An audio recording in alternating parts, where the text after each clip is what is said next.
July 27, 2025. Daily Bread. Passage.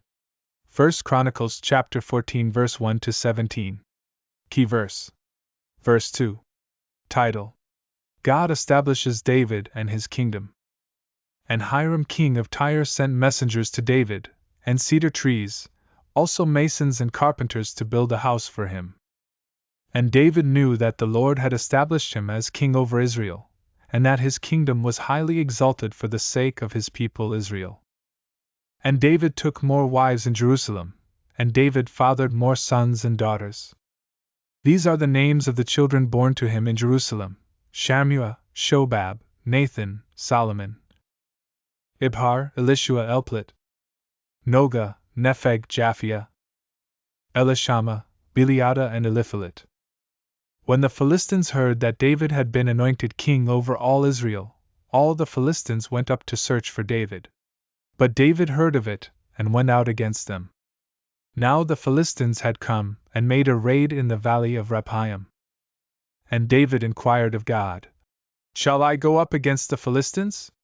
Will you give them into my hand?" And the Lord said to him, "Go up, and I will give them into your hand." And he went up to Baal Perazim, and David struck them down there. And David said, "God has broken through my enemies by my hand, like a bursting flood."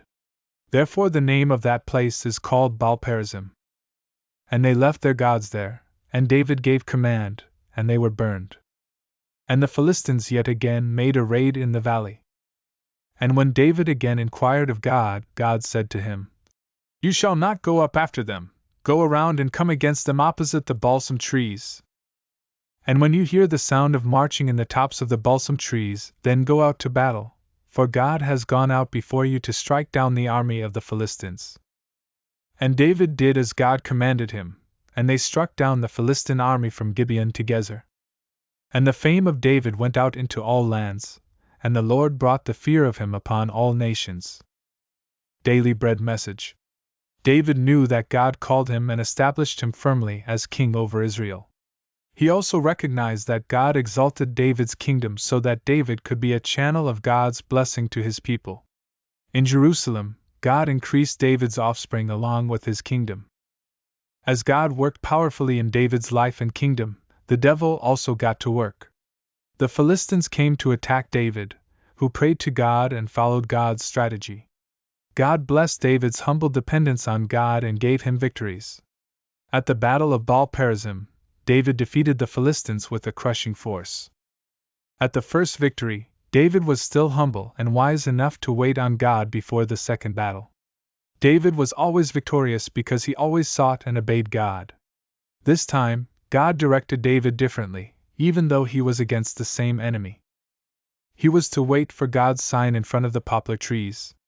At the signal, David and his army rushed forward to victory.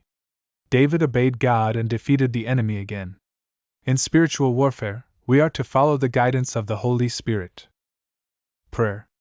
Lord, help me to grow to be a channel of your blessing for others. One word. God's blessing through prayers.